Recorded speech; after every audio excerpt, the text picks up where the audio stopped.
नागेन्द्रहाराय त्रिलोचनाय भस्मांगरागाय महेश्वराय नित्याय शुद्धाय दिगंबराय तस्मै नकाराय नमः शिवाय।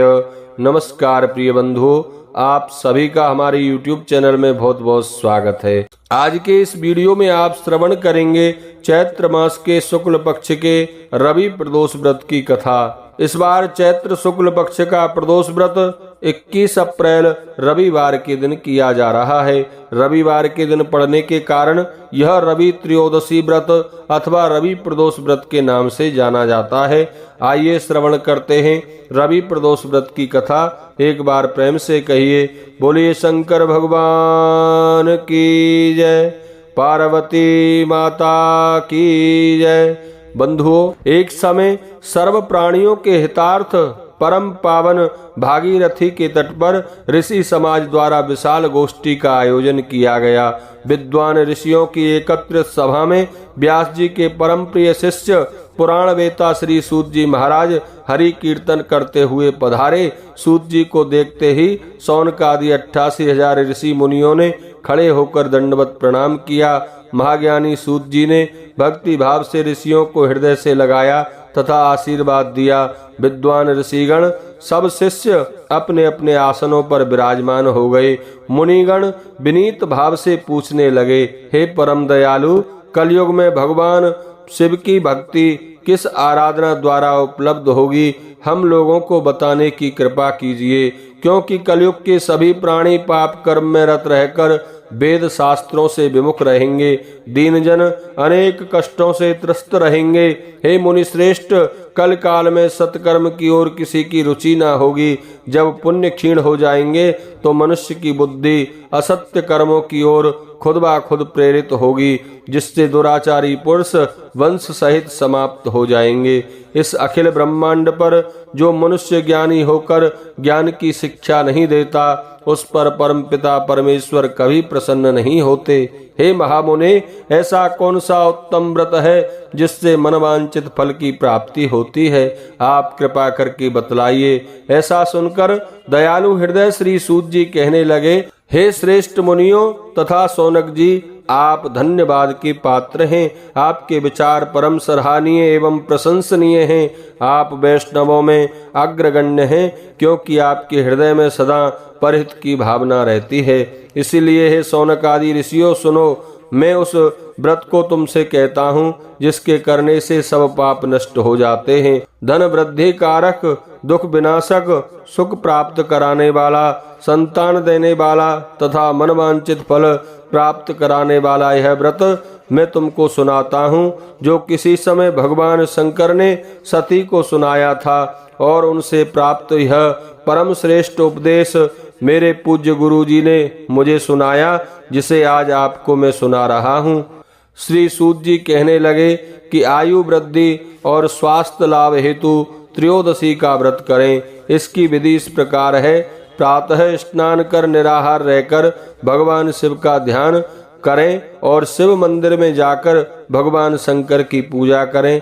पूजा के पश्चात अर्ध पुण्य त्रिपुंड का तिलक धारण करें, बेल पत्र चढ़ावें, धूप दीप अक्षत से पूजा करें, ऋतु फल चढ़ाएं, ओम नमः शिवाय मंत्र का रुद्राक्ष की माला से जप करें।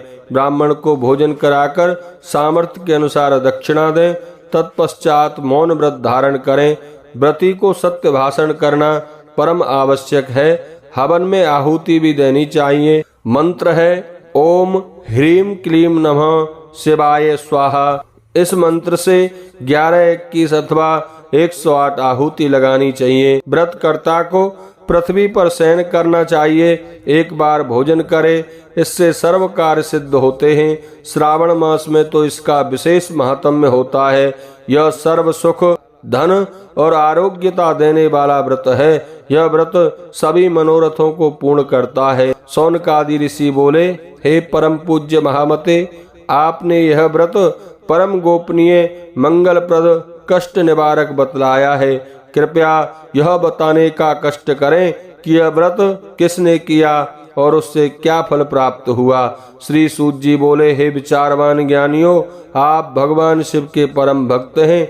आपकी भक्ति को देखकर मैं व्रती पुरुषों की कथा कहता हूँ, सुनो। एक गांव में एक अत्यंत दीन ब्राह्मण निवास करता था। उसकी साध्वी स्त्री प्रदोष व्रत किया करती थी। उसके घर एक ही पुत्र था। एक समय की बात है, वह पुत्र गंगा स्नान करने के लिए गया।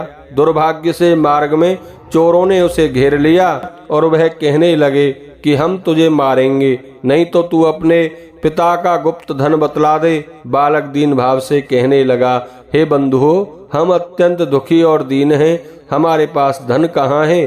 चोर फिर कहने लगे, तेरे पास पोटली में क्या बंधा है। बालक ने निसंकोच उत्तर दिया, मेरी माता ने मुझे रोटी बनाकर दी है। दूसरा चोर बोला, भाई यह तो वास्तव में ही दीन दुखी लगता है, इसे छोड़िए।